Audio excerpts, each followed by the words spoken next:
Using one light, I'm going to be showing you how you can create these 4 dramatic looks. And I'm only going to be using one modifier with a few adjustments. Your standard reflector dish is going to be about 7 inches in diameter. And this attaches to your light, and it produces hard light. These are very cheap and expensive. Often they come in other lighting sets. If you know how to use them properly, you can create a lot of really great looks. One of the key advantages of this is that it helps to control where the light is, where with a bare bulb, it's all over the place, but with a reflector, you can help narrow that beam. The other thing I'm gonna be incorporating in these shots is this tiny little baby bounce reflector. You don't have to use this size. I ended up using it because it helps to control the light a little bit better. You can use white fill, you can use whatever you want to get that same look. The light I'm using today is the Godox AD200, and attached to it is a standard 7-inch reflector. The background I'm going to be using is made by Gravity Backdrops, and this is a really awesome company that makes these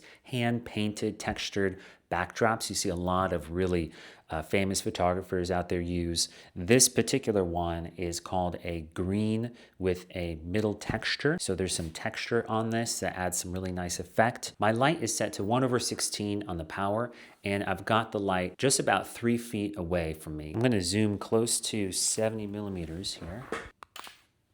I really like that. I'm gonna take it a step further by just adjusting the position of my camera and the lens. Beautiful, and that creates a really nice Rembrandt lighting with a hard edge, and you still get fall off onto the background where you can see the green texture. For this setup, I have myself much closer to the background. So I'm just under 3 feet away from the background. The light is now gonna be shining from behind me, hitting my head. I'm gonna be facing this tiny baby little reflector. This is probably about 7 inches, and it's gripped to this light stand. I'm gonna be looking into the reflector to create this next look.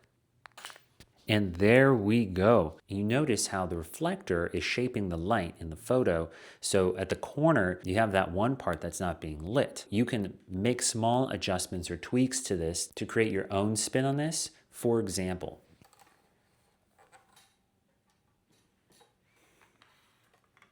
now I've simply adjusted everything slightly to my right, and you can see subtle differences, but now we have a lot more going on as far as the contrast and the brightness and the darkness. Just really cool, different lighting with one light and a reflector, plus this cute little bounce reflector. By turning your head, your body different ways, you can get multiple different kinds of looks. Now, by bringing the light much closer to me, angling it up directly above my head, you can create a whole new series of really dramatic looks. And then by taking it further by making slight adjustments of the light forward, back, you moving your head toward the light, away from the light, it just opens the door to a lot of different possibilities. Let's try this out. Really cool. And you can see not only do we have a really interesting, unique light pattern on the face, but we've got this nice backlight behind us with the shadow and the gradient occurring over our heads. Really cool. Nice, but what if we move the light back? There, the face goes really dark. You still get some light on the background.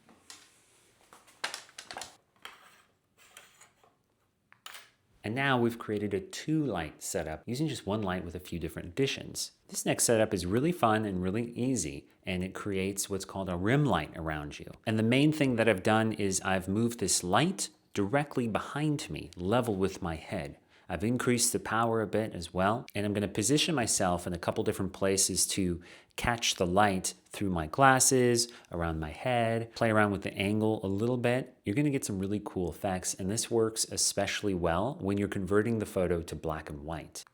You can see the rim light around my shoulders and around my head, and if I do different angles, this happens.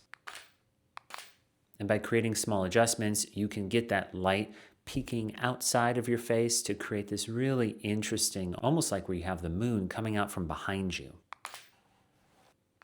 Pretty cool, right? Another thing can happen is if you are in a space or a small studio like I am, where you have lots of white ceilings or reflective surfaces, you can go ahead and increase the power of this light a little bit more and not just get the rim light, but get enough light bouncing around the room to fill in the shadows in the face to create another really interesting effect. Neat, huh? Like the other images, if you bring in a little reflector, you can get some nice bounce on it and play around with filling in different parts of the face to create different patterns as well. Let's try it with this one. So I know the light is going to be shooting from behind me, right? And so that means I'm going to get light spilling off in this direction and in this direction and this direction. I want to place my silver reflector just right outside of frame. And I have this angled up and angled down. So the light's going to bounce and it's going to hit me coming from a downwards angle as opposed to being straight on or underneath me. Nice. And again, you can create some really moody, dramatic images with this simple setup. Let me know your opinion of hard light in the comments below and any other lighting setups you'd like to see.